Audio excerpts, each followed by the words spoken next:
Welcome to the third lecture in our series, Classic Literature and the Virtue of Hope.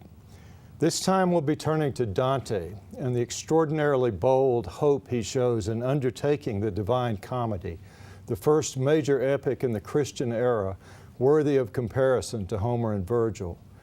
When St. James questions Dante on the theological virtue of hope in Canto 25 of Paradiso, he asks Dante to tell what hope is, tell how it has blossomed within your mind, and from what source it came to you.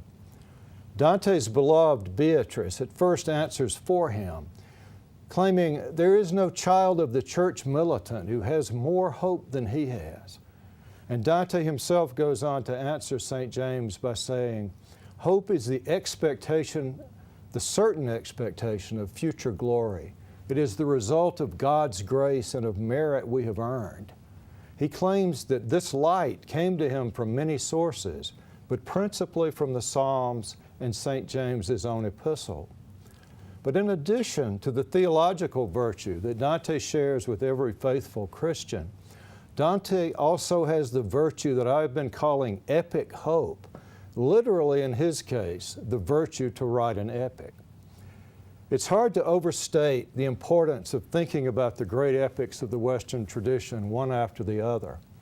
In a classroom context, we could be spending whole semesters working through each one and filling in details about the historical and cultural milieu in which each was composed. The Iliad, the Odyssey, the Aeneid, the Divine Comedy. But the advantage of reading them in sequence, using the theme of hope to connect them, is in seeing how they speak to each other across time. Virgil turns or tropes what he borrows from Homer. For example, in Book 4 of the Aeneid, as we saw in the second lecture, Mercury comes to tell Aeneas to leave Dido, and we're reminded of Hermes coming to tell Calypso to let Odysseus leave her island. If we know both poems, the allusion to Calypso's island subtly reinterprets Aeneas' situation with Dido. Although she isn't a goddess but a mortal queen, Dido is like Calypso because she's acting against the divine intention for Aeneas. If Aeneas willingly stays there, he's in danger of losing his magnanimity and his destined fame. Dido could Calypso him, eclipse him, enchant him, and so the gods have to intervene to restore his epic hope.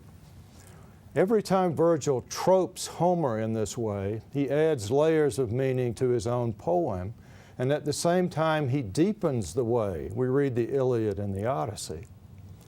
Dante obviously does the same thing with Virgil.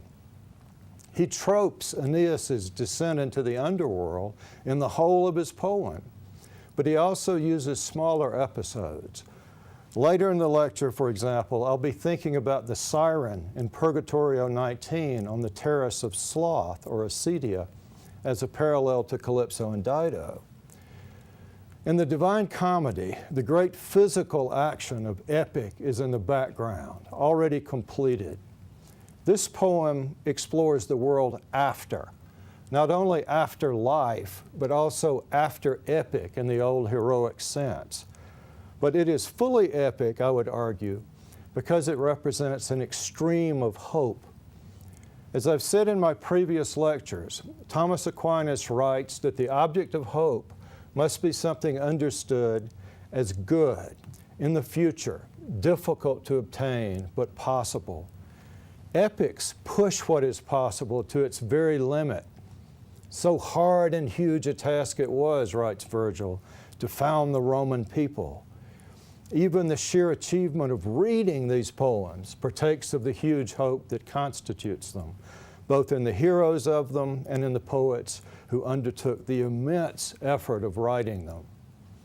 This epic is about the hope of moral ascent. When Dante says, I am not Aeneas, am not Paul, in Canto 2 of Inferno, he's pointing to the epic convergence of political Rome and Christian Rome.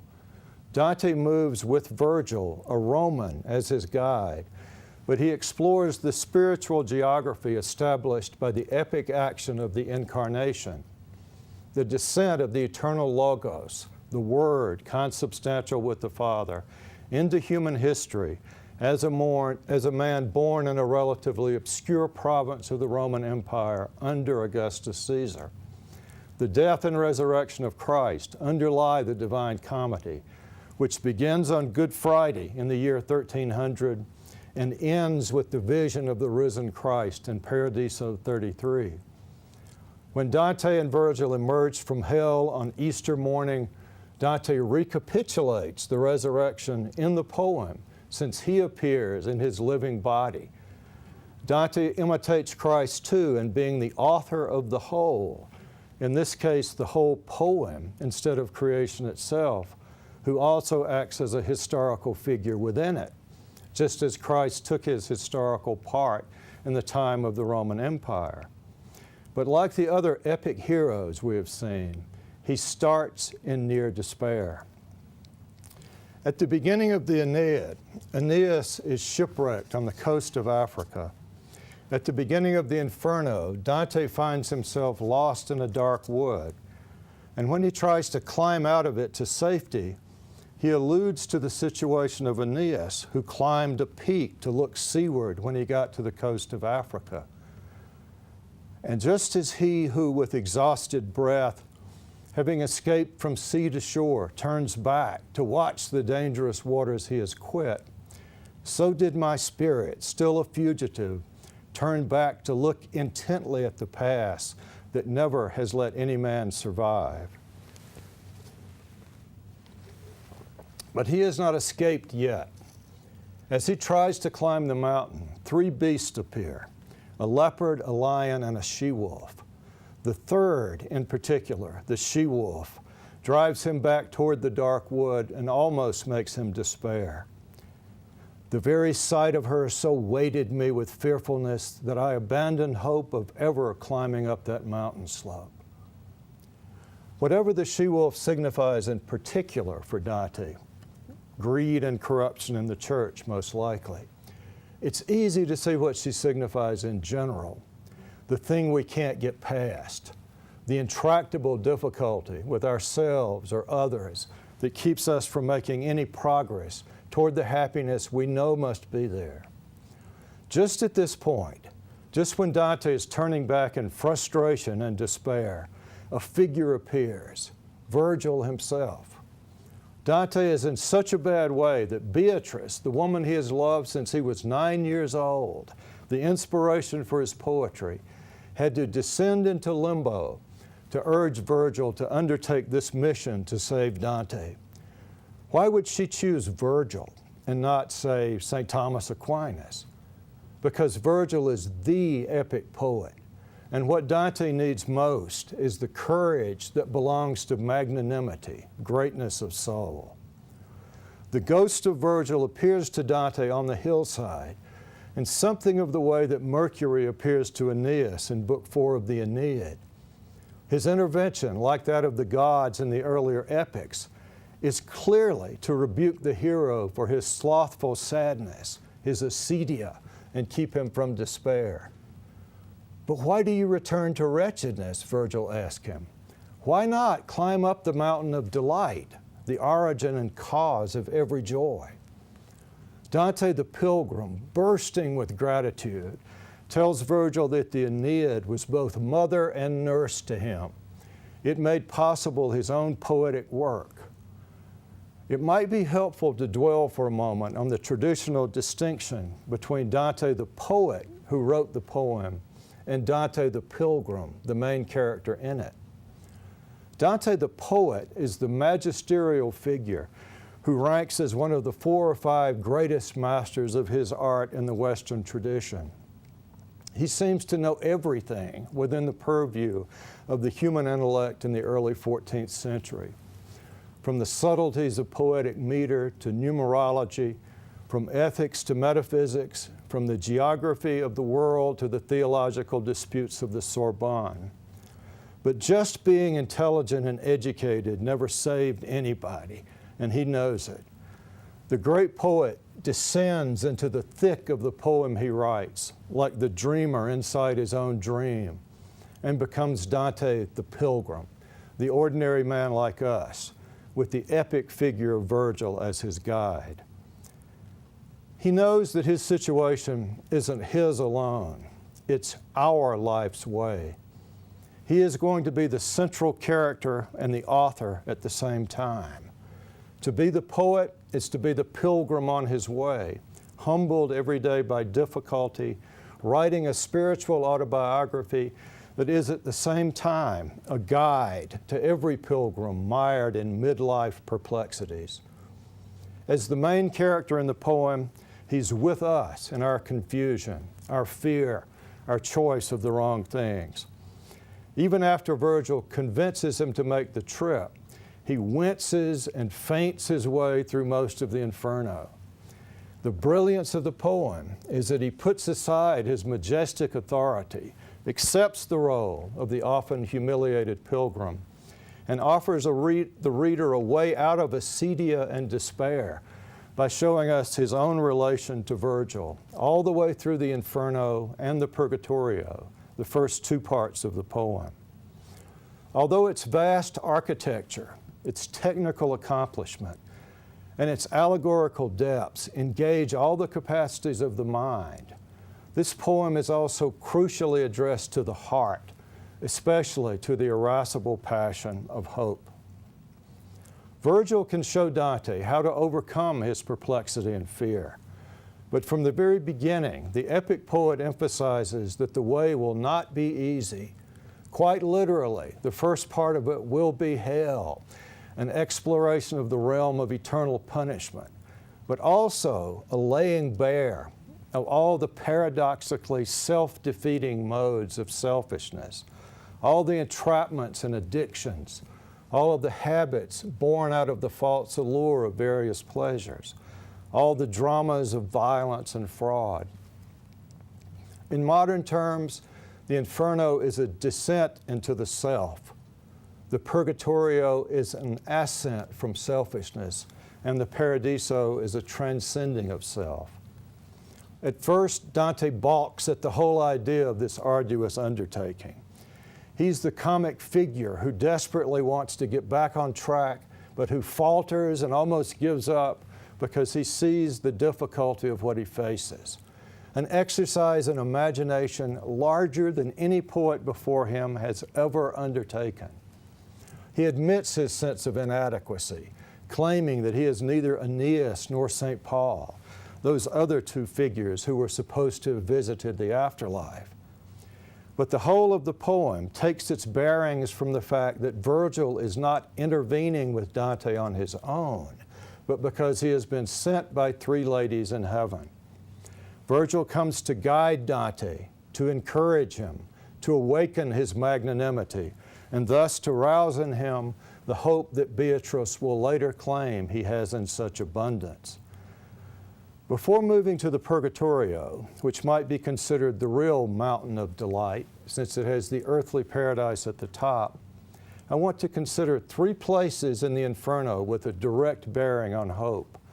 The gate of hell, the Elysian fields, as it were, of the noble pagans in limbo, and the very bottom of hell, where the gigantic figure of Satan himself, the center of all hopelessness, forever beats his wings and freezes himself into the ice.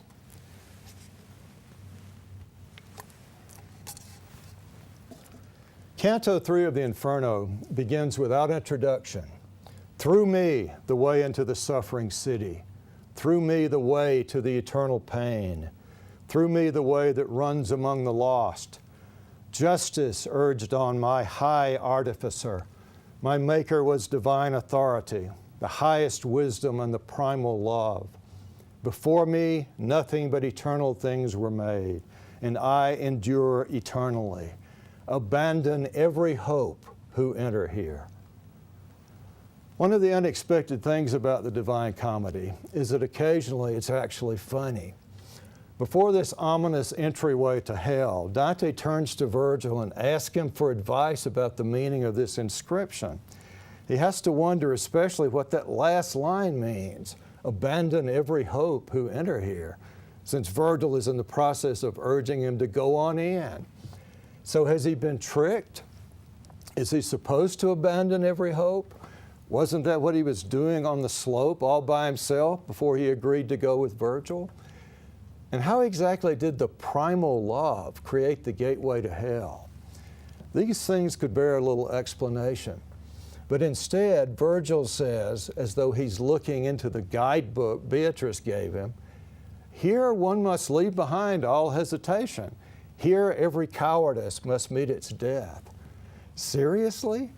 In other words, Dante should ignore the sign, the literal instruction to despair, to abandon every hope, should be met with increased courage and defiance.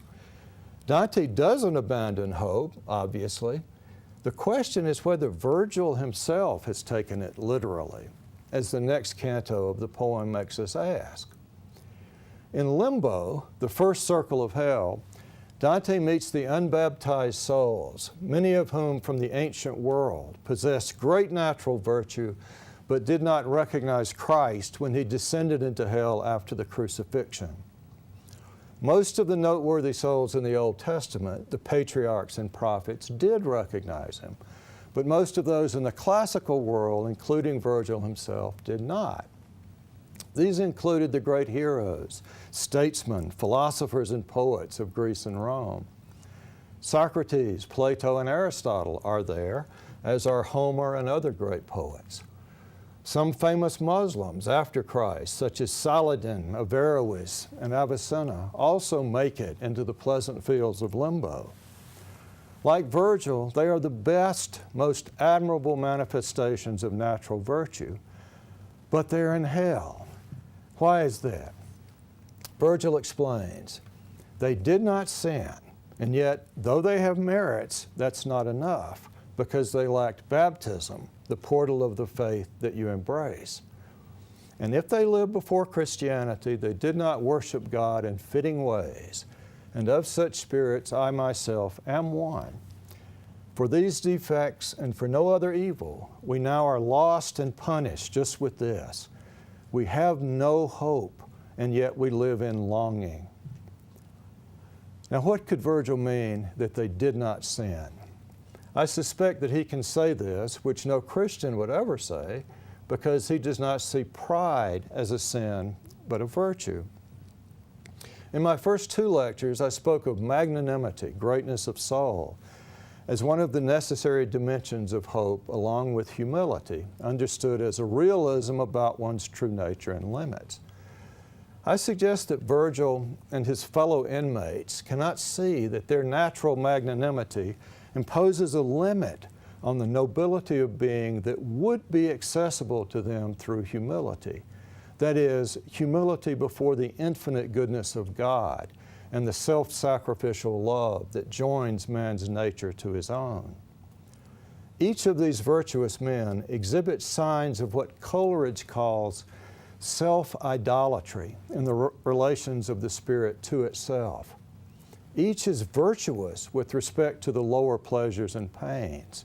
Each has the capacity for the subjugation of sensual impulses and a superiority to toil and pain and pleasure.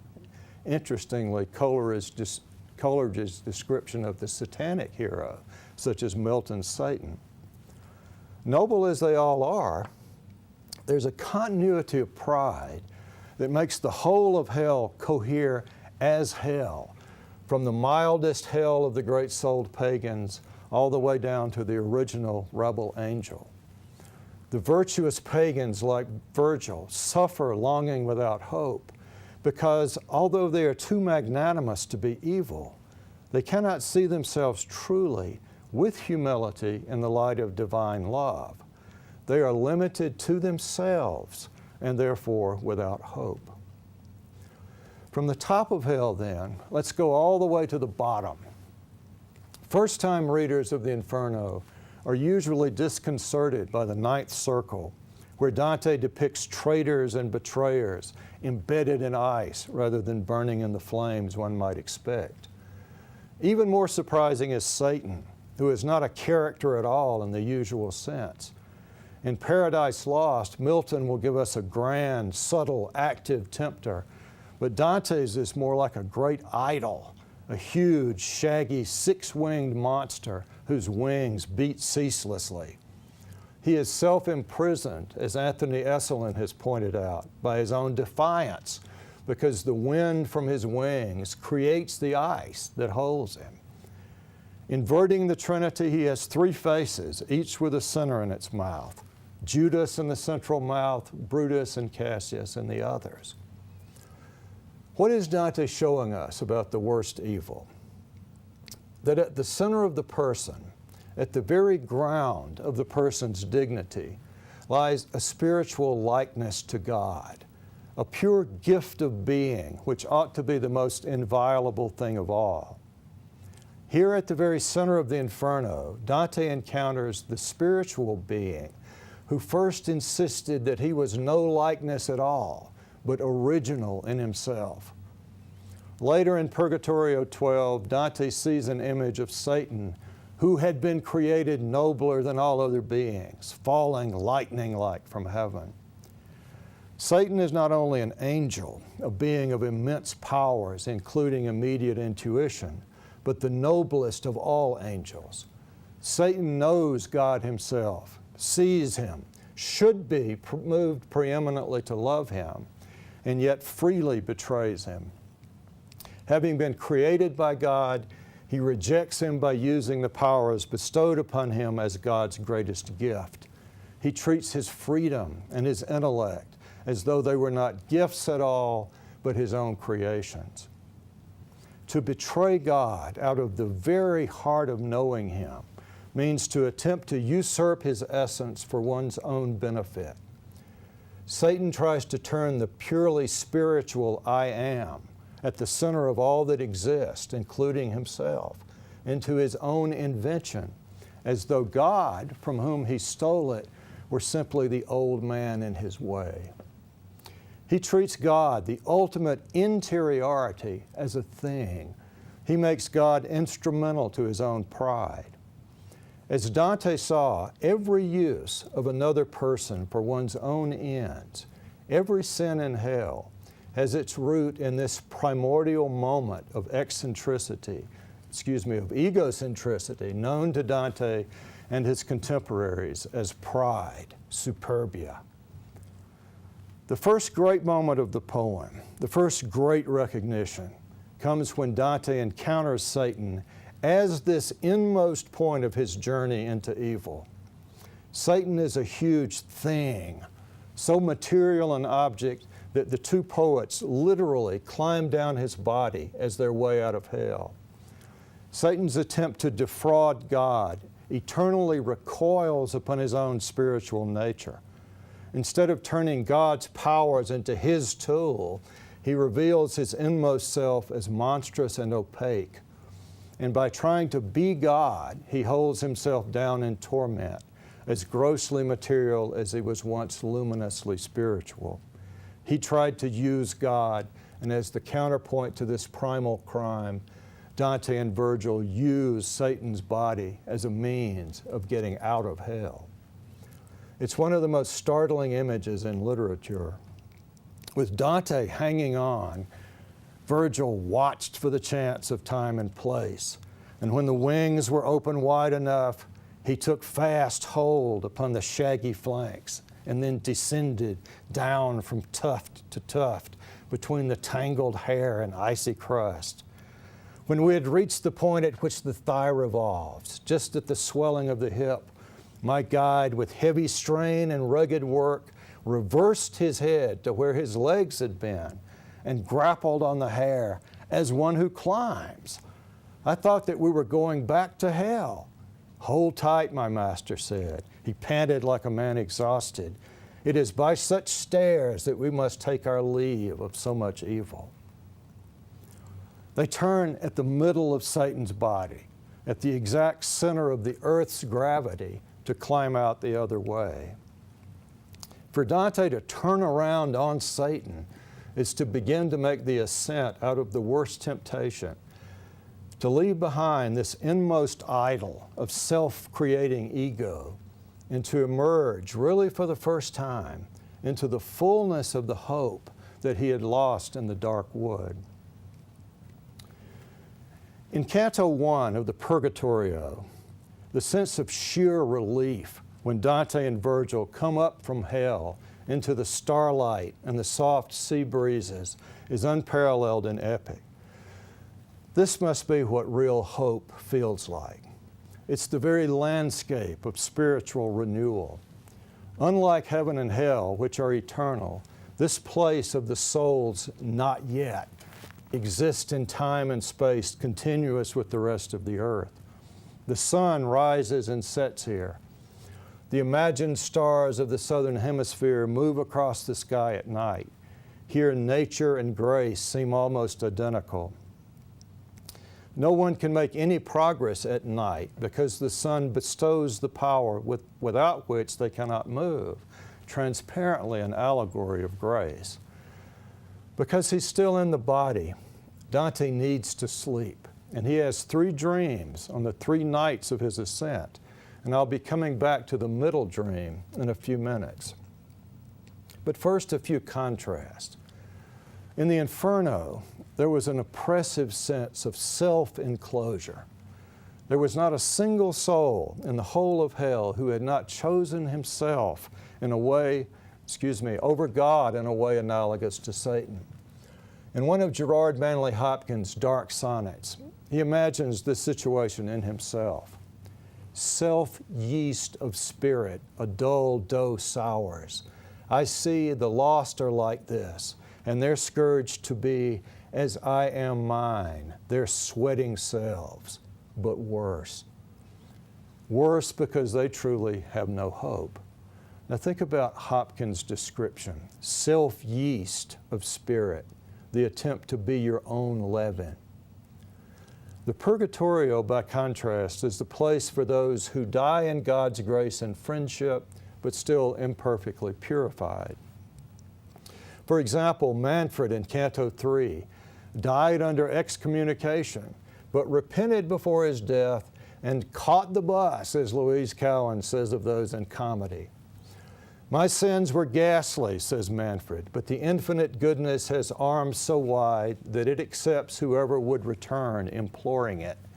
There is no one so lost, he says, that the eternal love cannot return, as long as hope shows something green. The souls in hell have come to a stop in themselves, but the souls in purgatory remain in act.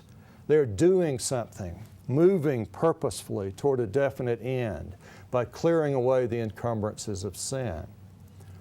The Purgatorio also differs from the Inferno in having love as its fundamental principle. In the Inferno, the best are great-souled men, figures of towering virtue, but the least in the Purgatorio exceeds them in love, which is greater. These souls do not seem to be merely purifying themselves to see God. They're not concerned with purification per se. Rather, they focus more and more intently on getting rid of anything that would impede their inborn motion toward what most pleases them by nature and most arouses love, the highest good, God.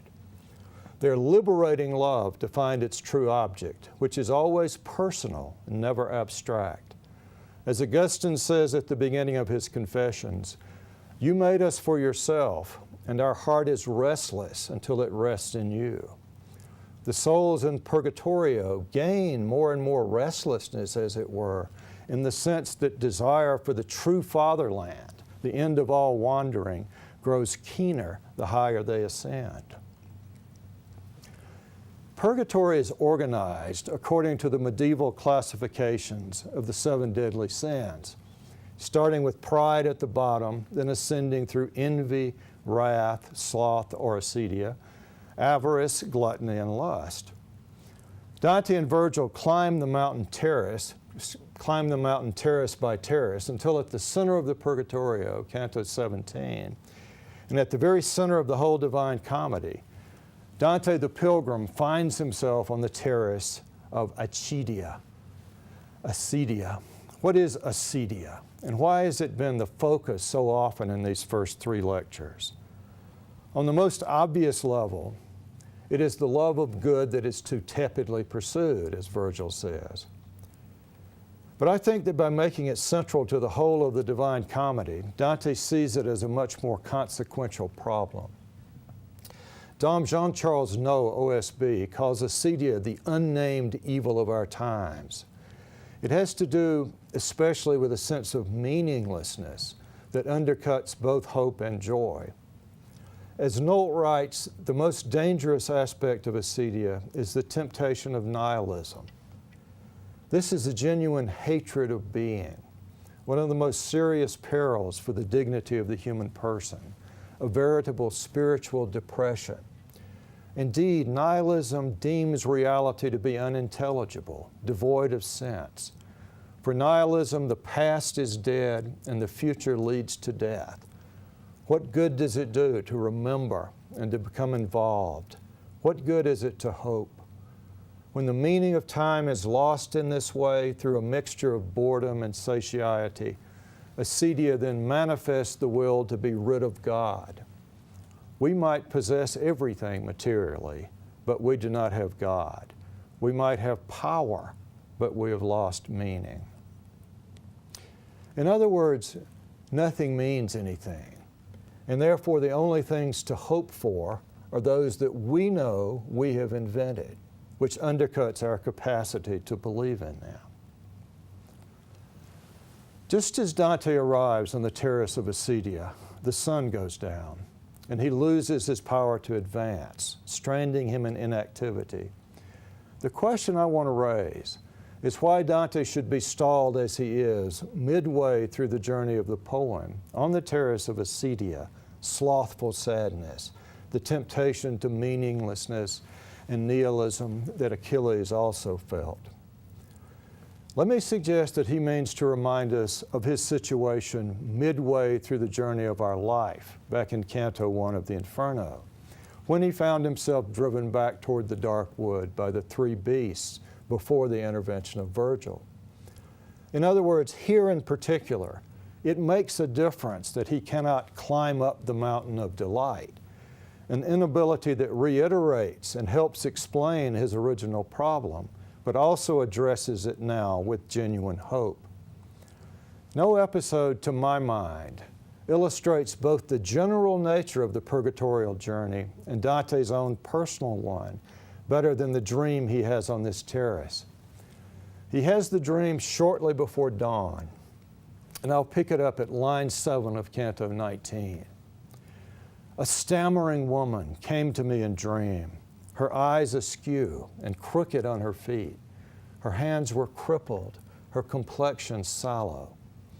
I looked at her, and just as sun revives cold limbs that night made numb, so did my gaze loosen her tongue, and then in little time set her contorted limbs in perfect order. And with the coloring that love prefers, my eyes transformed the wanness of her features. And when her speech had been set free, then she began to sing so that it would have been difficult for me to turn aside. I am, she sang, I am the pleasing siren who in mid-sea leads mariners astray. There is so much delight in hearing me. I turned aside Ulysses, although he had longed to journey. Who grows used to me seldom departs. I satisfy him so. Her lips were not yet done when there beside me a woman showed herself, alert and saintly, to cast the siren into much confusion. Oh, Virgil, Virgil, tell me, who is this? She asked most scornfully. And he came forward, his eyes intent upon that honest one. He seized the other, bearing her in front, tearing her clothes and showing me her belly. The stench that came from there awakened me. A few lines later, as Dante and Virgil move up toward the next terrace, Dante keeps his eyes on the ground so fixedly that Virgil asks him about it, and Dante confesses that a new vision has so beguiled me that I cannot relinquish thoughts of it. Virgil already knows what he means. The one you saw, he said, that ancient witch, for her alone one must atone above. You saw how man can free himself from her. Virgil's words can be taken to apply to all the souls in the three remaining terraces. In this sense, the siren is a figure explaining the hold of various addictions, money or food or sex on the soul. But I think he also means that Dante himself, Dante in particular, is going to have to atone for this ancient witch in his later meeting with Beatrice in Canto 30. But what exactly does he have to atone for? When the siren first appears, she's anything but beautiful. But then in the act of gazing at her, Dante the dreamer makes her beautiful to see and also sets free her voice. And the song she sings has the power to enrapture him. In other words, Dante himself seems to provide the siren with the means to hold him in her power. He invents the figure that satisfies him, and he would be brought to a halt at mid-sea were it not for the alert and saintly lady who scornfully chides Virgil for allowing him to indulge himself in this way. Since Dante's dream of the siren takes place on the terrace of Acedia, one key to it is what the siren says about the kind of delight that mariners take in hearing her. Who grows used to me seldom departs, I satisfy him so. Here the siren reminds us of Calypso in the first lecture and Dido in the second. She threatens to stall the epic hero in a false good. Turning him aside means making him lax in pursuing the true good, which in Dante's case means Beatrice, whose very name signifies blessedness. And pursuing a false good leads to meaninglessness. The intervention of the alert and saintly lady here reiterates the original intervention when Beatrice sends Virgil to Dante at the beginning of the Inferno. The problem is that Dante makes the stammering, crooked, crippled figure into the beautiful siren. He puts the powers of his soul to work in fashioning an illusion that will satisfy him. The great comic example of this power of transformation might be what Don Quixote does in making a local village girl into Dulcinea. But this imaginative power is also the basis of idolatry, and that, I think, lies behind Beatrice's special scorn for Dante when he finally arrives before her in the earthly paradise. What keeps us from arguing that Dante the poet took a girl in Florence and idealized her into far more than what she actually was? In fact, isn't this what we secretly think? That the real Beatrice could not have been worth all this poetic effort to idealize her? Yet Dante's claim for her is absolute, and he takes great pains to make very clear the distinction between Beatrice and the siren. There really is a true good. Beatrice herself is not an idol of his own making, and love of her really can, as he means to demonstrate, lead him to heaven.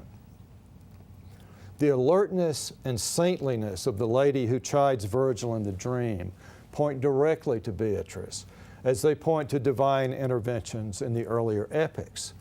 So does the fact that she speaks most scornfully to Virgil for letting Dante be taken in, even temporarily, by the siren. The image of Beatrice herself is so deeply impressed on Dante's soul that he gladly walks through the fire on the terrace of the lustful to see her. But when he finally arrives in front of her, she forces him to recognize what he has done in turning away from her, in part so that in time to come, she says, hearing the sirens, you may be more strong.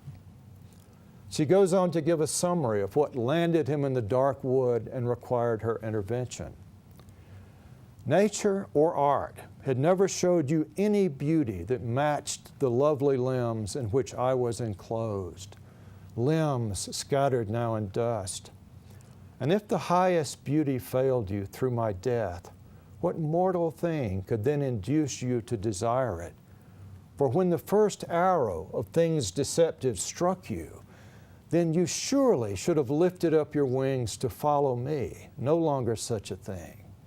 No green young girl or other novelty, such brief delight, should have weighed down your wings, awaiting further shafts.